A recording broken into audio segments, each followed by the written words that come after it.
So for simplicity's sake, I've made this a 10-step process. There may be some other things we could talk about as well, but for the sake of time, I left it to 10. Step 1, cold showers. A lot of people have talked about this throughout the years, and it's real. You need to start your day with dopamine. When I was using, the first thing that I would do when I woke up was open my phone and look at corn. Then I would take a warm shower.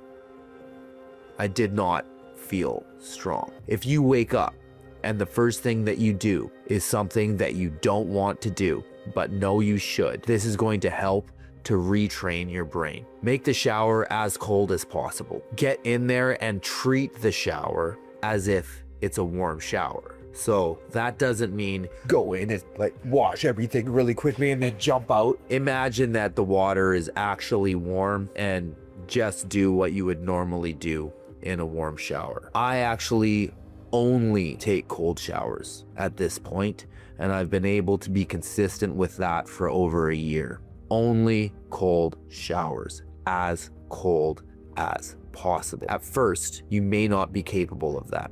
I definitely wasn't. The first cold shower that I tried to do, I got in and out so quick, I didn't even worry about soap. I got in and I was like literally yelling as I left. But this is gonna help you to disobey your nervous system. You have to retrain the way your nervous system operates. You have to feel the pain and accept it, because cold showers are painful. Wanting to participate in your addiction and feeling the withdrawal of not participating in your addiction is going to feel extremely painful. It's more than uncomfortable. That's why you keep going back.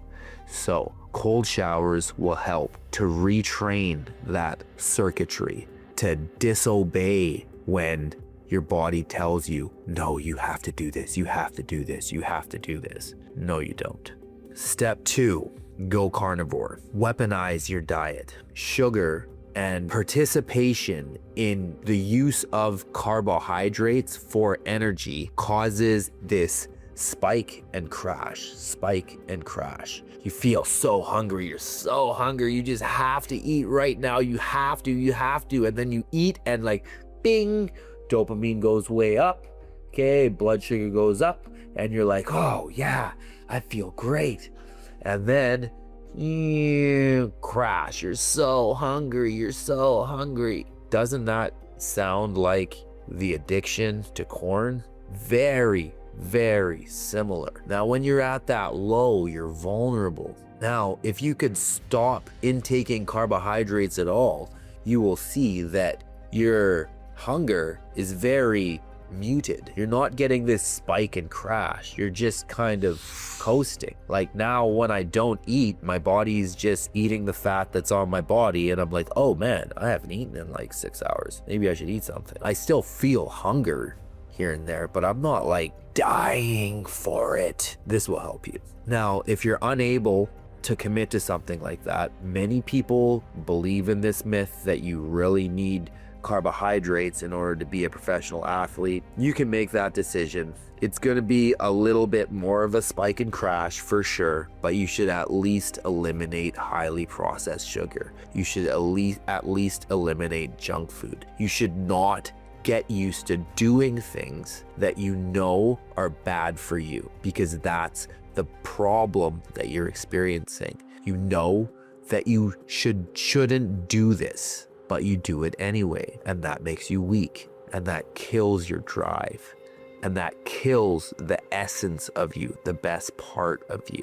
So number 2 is go carnivore. Just eat meat and eggs and some dairy. Number 3, stop dumping. Stop it. Now, that doesn't mean you have to stop watching corn yet. For me, when I was dealing with this, it was too big an ask for me to stop watching. Like I said, I would be able to do it for a short time, but I would always be back. So first, I made a commitment to just stop dumping. And that alone is actually going to do a lot for your test levels. Because if you're not leaking out your life liquids, you're actually boosting your testosterone, because the act of sex actually boosts your testosterone, but the act of dumping slows it down. So if you just stop dumping, well, now you're going to get the boost without the crash. But that's just a step on the journey because we're not out of the woods yet. Next step is step number 4. Muslim your eyes. The Muslims figured something out. If you are looking at women in your life, it's going to make it very, very difficult for you to stop watching porn. I would go back and go back and quit and go back and quit and go back because even though I was quitting porn, I was still looking at girls in my life. I saw a hot girl walking by and I would check her out. And that actually increased the amount that I would check girls out because now I stopped it one place on a screen. So I'm gonna be seeking it out, right? Just hungering for the drug. But once I was able to Muslim my eyes, which if you're not really familiar with the Muslim faith, like I'm not by any means an expert in the faith, but I have several Muslim students, so I did a little bit of studying. And the way they put it is you lower your gaze. If you see a woman, you lower your gaze. Now, you could also raise your gaze. Lowering it all the time may not work for you. This is something that I was actually using as a strategy. If I'm in a crowded mall and I know there are going to be attractive women there, I would either look up. I can still see where I'm going, but I'm not fixating on anything. I'm looking up. There's no women up there. Or I would look down. Okay? And then there was one other method that I had, because sometimes you can't really look up or down, like when you're driving. If you're driving and then you just look down, well, you might die, right? You just look up. You can't really see the road. It's a little bit dangerous. So I would look for red. There's lots of red on the highway. There's almost always that you can see somebody's brake lights or their running lights or a stop sign. I would just find the red with my eyes because I noticed that when I would look at a girl, my eyes would just naturally go back. And a lot of the time, I wouldn't even know that I was looking at her in the beginning. It would just automatically happen. Part of that is because I had been a corn addict since I was 10. So that's nurture. Part of it is nature. Men are very visual and we are programmed to seek out mates. So part of this has nothing to do with you. God gave it to you when you got here and we're all dealing with it. So look up, look down, pick a color you like. I like red. I would try to find red with my eyes and that seemed to help. Number 5, stop watching anything on television, any show, any movie that has any sexualized imagery. This is really hard because every single Hollywood movie seems to sell itself with sex. It's very, very difficult, especially if you like movies that are meant for adults. If you like violent movies, like I love movies about war and combat. I love it. Obviously, I'm a fighter. Now I can't really watch them because they almost always have nudity. And a lot of the time it's crazy graphic. It's like sexual violence. It's just horrible, horrible programming. So I had to stop doing that because the more women that I would see, the more I was training my brain to seek them out. And I had to rewire myself because all of those roads would just lead right back to corn. And I knew that I couldn't go back to corn, even though for years, I would go back to corn. Number 6, the hardest step of all of it. And we're doing 10, remember, this is number 6, stop watching corn. Now, your nervous system is beginning to rewire itself. You've stopped looking at girls on the street. Your diet is weaponized. You're getting better at making the right decisions for yourself. Now it's time to really pull that trigger. Stop watching it. This is very difficult because it's in your pocket all day. It's by your bedside every night. Another micro step. Don't keep your phone by your bed. Put it in another room because the likelihood that you will go and pick that phone up in the morning or as you're going to bed or if you wake up in the middle of the night is quite high. I would say just put your phone in a different room. It's bad for you anyway. The Wi-Fi, not good for your brain. So you're not participating in the screen corn. anymore, but there's still more to do. Stop touching yourself. 0. If you are touching yourself still, your brain is going to play images. I could not figure out a way to stay away from this without completely stopping. 0 rear naked chokes on your chicken. No more, because that will lead you right back. The more you're playing these images in your head, the more you're going to want to go back. The more you're looking at other women, the more you're going to want to rear naked choke your chicken. And then when you're rear naked choking your chicken, you're going to be playing the images of those women that you've been seeing in your head. And then you're going to go back. Number 8, get a good woman. Get a really good woman that's very attractive to you, mentally, physically, spiritually, emotionally attractive to you. And if you've actually been able to do all of the other steps that I've described, you're going to be highly attractive to a woman. Now, I actually didn't do this in this exact order. The first thing I did was get a woman. I was trying the cold showers thing. Okay, so maybe not the first thing. I was trying the cold showers thing, and I was trying to just stop. And then I got a woman, and that was more motivation to stop. But emotionally, I almost destroyed that woman. Baby, I'm sorry. I wish that I had met you after completing this. So if you can, complete these steps before getting a woman, and then your relationship will be much easier to navigate. So now you have a good woman and you're actually capable of being faithful to her. Next step, step number 9, continue to practice semen retention. Continue to practice not dumping your life force. Now, that doesn't mean don't have sex. You can still have sex. Like we said, sex raises testosterone, but dumping is leaking your life force. You still can do it, but you must limit it to only once a week. The gains that you get from semen retention only last around 7 days, is what from what I can see from the studies that I've looked at, lasts around 7 days. You get a huge boost of testosterone, and then it starts to kind of degrade. So there's still benefit in once a week, finish it, but only once a week. So how can you have sex without finishing? My coach actually told me this when I was like 19, and I thought he was full of shit.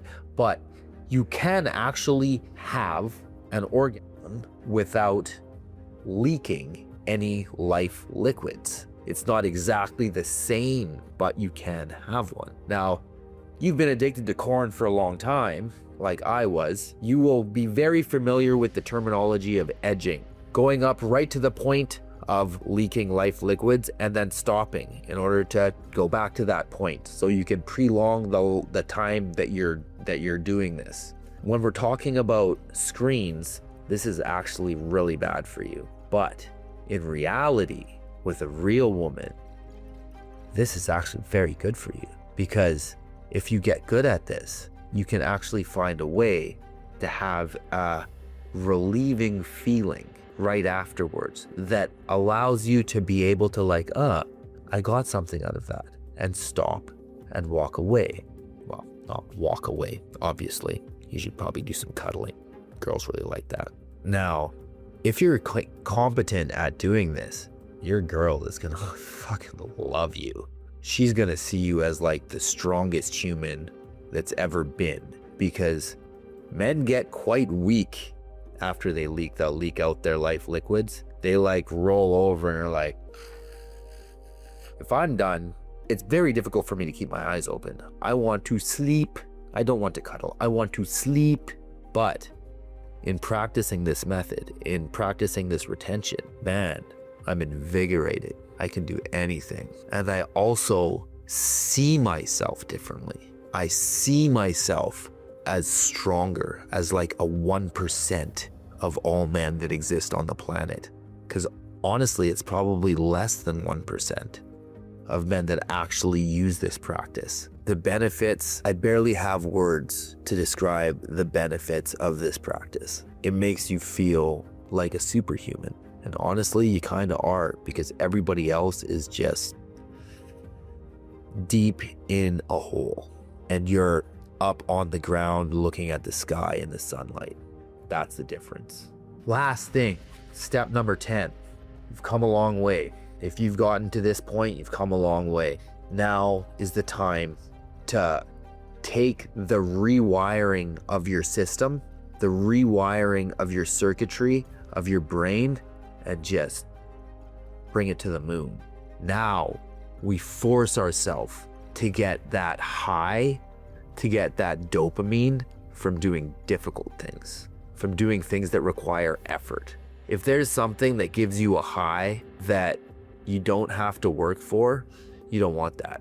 You want things that give you a high and you have to work for it, like making money. Now that I quit using corn, I've probably been able to make 10x the amount of money. I'm way better at fighting. My brain works better. I'm way more likely to do things that I don't want to do that I know will give me a good feeling after, like running. I always hated running. Now it's actually pleasurable. I just don't have enough time because I'm too busy working. But your brain, if you starve it from dopamine, will derive dopamine out of working out, building courses online that generate income, even digging a ditch. If there's a goal that you've set and it's hard to get to that goal, you will get dopamine, not just from reaching it. You get dopamine from participating in the actions that are required to reach it. And that's how your body is designed to work. But it's been hijacked. It's been hijacked by sugar. It's been hijacked by Netflix. And it's been hijacked by Cornhub. If this video helped you, I'm grateful. Nobody was able to teach me these things. Everybody that I knew said, just stop. Or, what do you mean? You're not addicted. Everybody does it. It's just part of nature. It's human nature. It's not human nature. Corn is not natural. And it makes you weak. So we're not going to be weak anymore. It's time to be strong. It's time to be the best version of yourself. If you're able to do these things and you're a fighter, you're going to be champion. Even if you aren't a fighter, you're going to be champion of your life. And that's all that really matters. Fuck a belt, man. Anyway, thanks for watching, guys. I appreciate you. Peace.